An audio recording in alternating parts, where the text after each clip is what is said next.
Hello everybody, and welcome to the video review for Hotline Miami 2. Wrong number. I'm the gaming editor for geekbinge.com. My name is Jared Russo, and I really like Hotline Miami. And I really like Hotline Miami 2.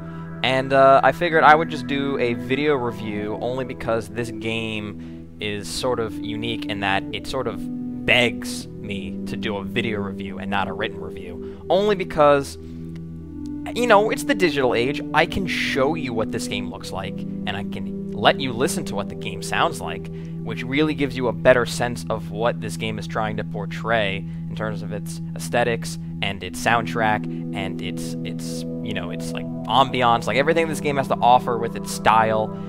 It's purely visceral in its visual and its auditory. So instead of just writing about how this game, you know, uses this VHS like aesthetic really well, and it sort of puts you in this perfect time and place, and it uses its over-the-top violence and gore, and its pulp, ridiculous story. Like, I don't feel like writing about it would really help out, so I'd rather just show you.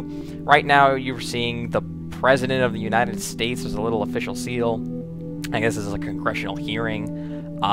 You're gonna see, if you ever actually play this game, you're gonna see a lot of really weird locations and ugly people's faces and dialogue that sometimes just goes into really surrealistic places and doesn't make any sense, and it's gibberish.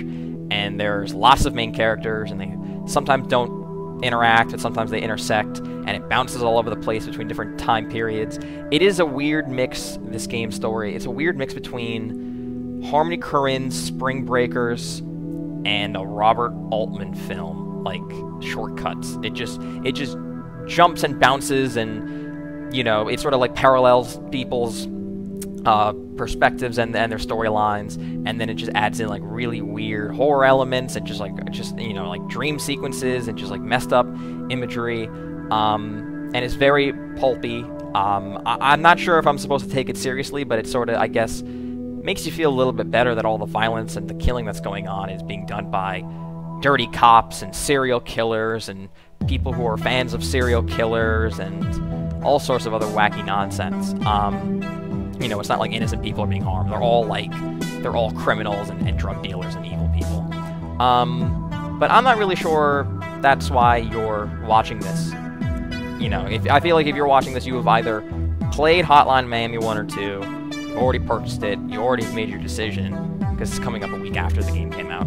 Or, I guess if you're interested in this game at all, you've heard of it, which means good job. Like, it's not a very big mainstream game. So you're already sort of aware of this game. So I guess what I'm here to tell you is that it's not for everyone, obviously. This has been going on for a few minutes, and I haven't seen anybody's head get chopped off yet. But if you're really a fan of that stuff, it's coming up, don't worry, I promise. But Hotline Miami 2 is a lot different, which is sort of weird to say, from the first game. I mean, they look very similar. I mean, they probably have the same engine and the same art style. The soundtrack is more or less the same genre of the music. It's that dancey, electronic pop awesomeness. I don't know, I can't really define it. It's not dubstep, that's all I know. And the gameplay is more or less the same on the surface, but there's a lot of really big differences between the first and second games, and everyone who I've spoken to who has played both, and every review I've read, there is a stark contrast between, like, whether you like the first or second better, and that comes down to a few key things. The first game was more methodical. You could really pick and choose what masks you wore and what abilities you had, and that changed how you approached every level, and you could really make it into a more cerebral, I don't want to say the word cerebral because that sounds like an insult, but, like, you know what I mean, like you could pick and choose like how you approach things, but it will also sort of really encourage you to go fast and like rack up the kills and like get the combos and multipliers and increase your score. And it was a lot shorter, and there was no lock-on, so it really you had to be like really good at aiming. This game really takes your preference of variety out of the equation. You are forced most of the time to play as a certain character with a certain skill set. Right now you're watching the character, I don't know why he's standing around, who can't pick up guns, and he's like very non-violent because he's a journalist. And it forces you into like to play as certain people at certain times.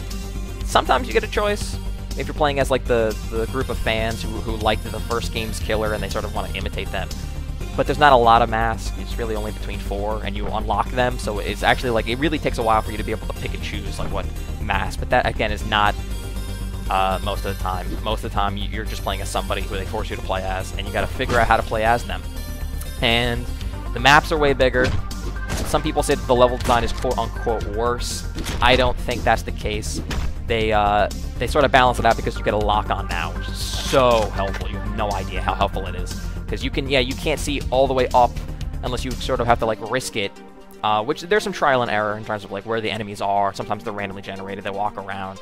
But the maps are sort of big, so you can, like, sort of zoom out and, like, sort of look. But sometimes the lock-on is incredibly helpful. And I just prefer this game to the first game. I mean, I really like the first game, but for me it was a lot harder only because it didn't have the lock-on, and I would only pick like one mask or two, and I would just do the same strategy over and over and over again. Where this game, it sort of forces you to play differently depending on where you are and who you're playing as.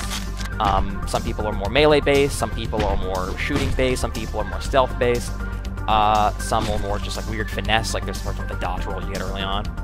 And there's even one character who I love, who's actually 2 characters, and it's a gun and a chainsaw. And that is like by far the best part about this game. Is the most fun is getting like really twitchy and like running and chopping people down and cutting out their organs, and then someone like jumps behind a wall you hadn't seen, and you just like you lock on and you just pop a bullet in his head real quick.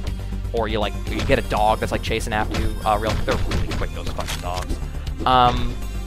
But you like it really is like I don't know anybody who really prefers both games because they're so different. I mean, it's not like Metal Gear Solid 1 and 2 where it's like you're playing as Snake or you're playing as Raiden. Like those are your options. And this game's way longer. I don't know if that's a great thing because it's not like the game has a wonderful difficulty curve. It can be like sort of easy and then get insanely hard and then go back to being easy, and sometimes the levels are really short and sometimes they're very long. So it's a little bit more up and down for sure, but I like Hotline Miami 2 more, but it's more of a preference, and I understand like why people say some people might say like this game is just worse. And their complaints are valid. But it really is just like a matter of like, are you a fan of difficult games? Are you a fan of sometimes having one hand tied behind your back and being forced to like get better?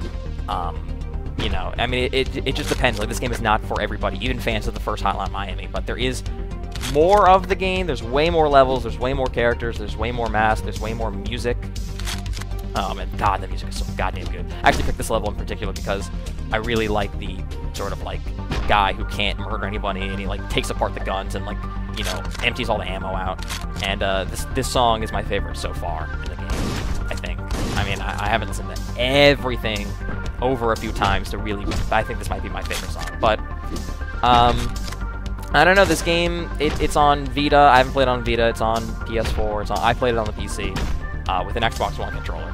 I think the controller is way better than mouse and keyboard. That would just be a pain in the ass. Maybe for the first game it makes sense, but since it's a lock-on, you can just hit a button, locks on to whoever is closest, or you can specifically target certain people if you want, which is a little bit of a pain in the ass with a controller, only because you gotta like play with the right analog stick. But yeah, no, this game is man, sometimes it is frustrating, and when you have to like leave and stop playing and you're in the middle of like a 3-story building, you have to start the whole level over again. You have to start from the first floor, and you can't just go back to like whatever specific like floor you were at, whatever checkpoint you were at. If you turn off the game, like you have to start from the beginning, and that really pissed me off because there was one level in particular I think is maybe the hardest level in the game that I just like I forgot that, and I had to leave. I came back and I had to redo the whole thing over. But ironically enough, having been through like that level like so many times and died so often, like I sort of just like rushed right through it. Like on my second playthrough, I was like, oh, I know where everyone is. I know what to do. I just like destroyed that level after having spent a day just sort of like calming down. But otherwise, You know, it's weird, like, if you're good at certain games, you'll like them more. Like, if you're really good at Super Meat Boy, you'll love Super Meat Boy. If you're really good at this game or the Super Mario Brothers games or a MOBA or a first-person shooter, like, the better you are at games, the more you like them. And I know that's, like, sort of hard to, you know, to live with, but, like, that's sometimes the case. But yeah, Hotline Miami 2 I think is better than Hotline Miami 1. It's a great game. I gave it a 8.7. So thank you for watching this video review. I hope you come back to geekbench.com to read more of our content. You can subscribe to the YouTube, and we have a Twitch page. I think it's twitch.tv/geekbench. There's going to be more written reviews if you're just more of a fan of those. I'm sorry that you clicked on this and you couldn't read a review. Otherwise, I'm just going to let you watch a little bit more of this game. This guy who's playing is probably going to die a lot.